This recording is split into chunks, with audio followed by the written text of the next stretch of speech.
ഒരാൾക്കൊരു കഴുത ഉണ്ടായിരുന്നേ.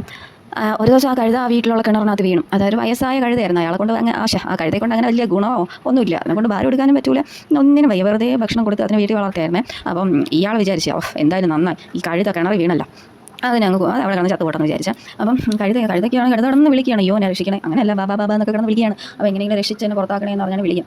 അപ്പോൾ ഇയാൾ വന്ന് നോക്കി, കിടന്ന് കരയുന്നുണ്ട്. എന്തായാലും ഈ പൊട്ട കിണറല്ലേ, ഇതിനകത്തിട്ട് അങ്ങ് മൂടാന്ന് വിചാരിച്ച് ഓരോ തവണയും മണ്ണ് ഇങ്ങനെ ഇട്ട് കൊടുത്തു. ഓരോ തവണയും മണ്ണിങ്ങനെ ഇട്ട് കൊടുക്കും തോറും കഴുത എന്ത് ചെയ്ത് ചാടി ചാടി എൻ്റെ പുറത്തോട്ട് കയറി നിൽക്കാൻ തുടങ്ങി.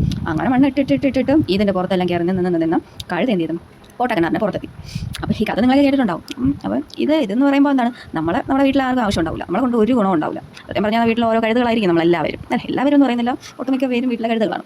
അപ്പം നമ്മൾ എങ്ങനെയെങ്കിലും നശിപ്പിക്കാനും തകർക്കാൻ വേണ്ടിയിട്ടും ഈ ഓരോ ആൾക്കാർ ഇങ്ങനെ ഓരോന്ന് പറഞ്ഞുകൊണ്ടിരിക്കും. അല്ലെങ്കിൽ നമുക്ക് എന്തെങ്കിലും കിട്ടുമെന്ന് പറഞ്ഞ് എന്തെങ്കിലും നമുക്കെതിരെ ചെയ്തുകൊണ്ടിരിക്കും. അപ്പോൾ നമ്മൾ എന്ത് ചെയ്യണം, വേറെ എന്താ ചെയ്താലും നമ്മൾ മൈൻഡ് ആക്കരുത്. നമ്മുടെ സന്തോഷം അവിടെ നമുക്ക് എങ്ങനെ രക്ഷപ്പെടണമെന്ന്, നമുക്ക് എങ്ങനെ അവസാനത്തെ ഒരു കച്ചിത്തുരുമ്പ് എങ്ങനെ കിട്ടുമെന്ന് നമ്മൾ അതിൽ കണ്ടെത്തണം. അല്ലാതെ ഇവരെ വിചാരം